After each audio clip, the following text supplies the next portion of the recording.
Ibu bapak, rekan-rekan muda dan adik-adikku yang terkasih, bersama saya Romo Raffi Uran CSSR dalam renungan hari Rabu pekan kedua Paskah. Mari kita awali permenungan ini dengan tanda kemenangan Kristus. Dalam nama Bapa dan Putra dan Roh Kudus. Amin.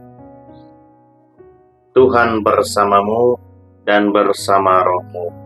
Inilah Injil suci menurut Yohanes. Dimuliakanlah Tuhan.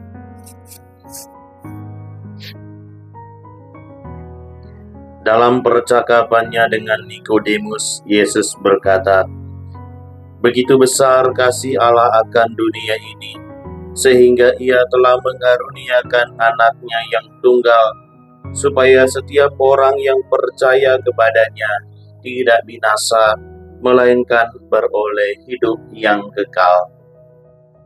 Sebab Allah mengutus anaknya ke dalam dunia, bukan untuk menghakimi dunia, melainkan untuk menyelamatkannya. Barang siapa percaya kepadanya, ia tidak akan dihukum. Tetapi barang siapa tidak percaya, ia telah berada di bawah hukuman. Sebab ia tidak percaya dalam nama Anak Tunggal Allah. Dan inilah hukuman itu.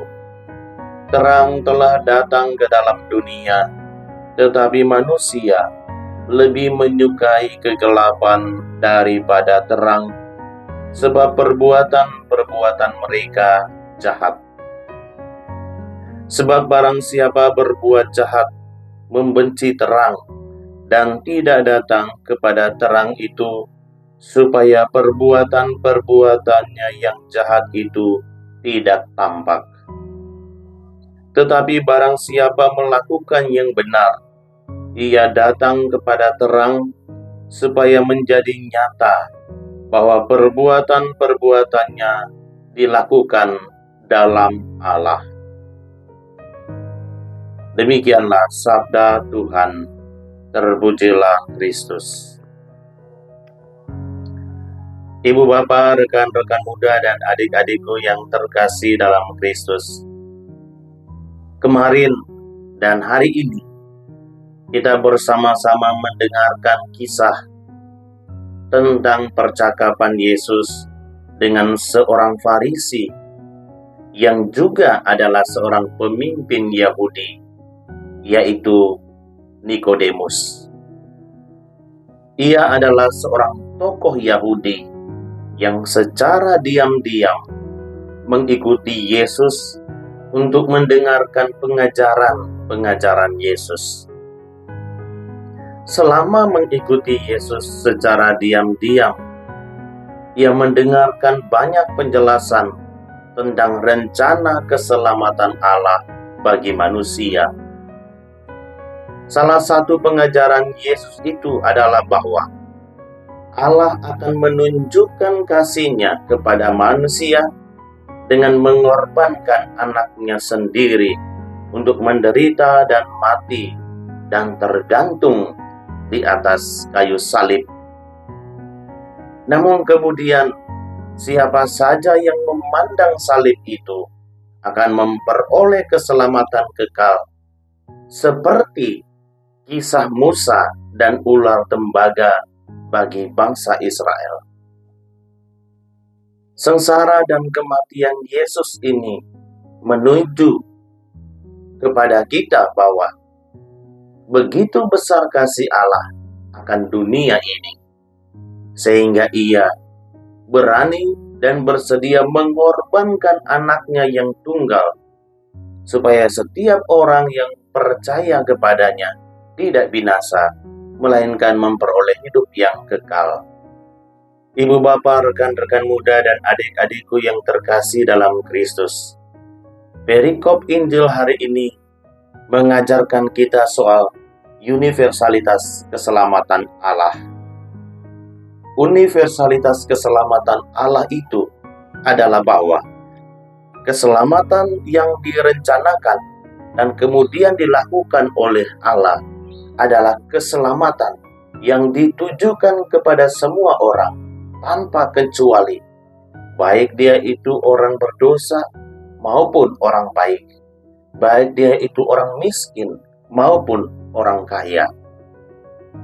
Keselamatan itu adalah anugerah cuma-cuma dari Allah yang penuh belas kasihan kepada manusia, yang diberikan kepada kita melalui Yesus Kristus Putranya.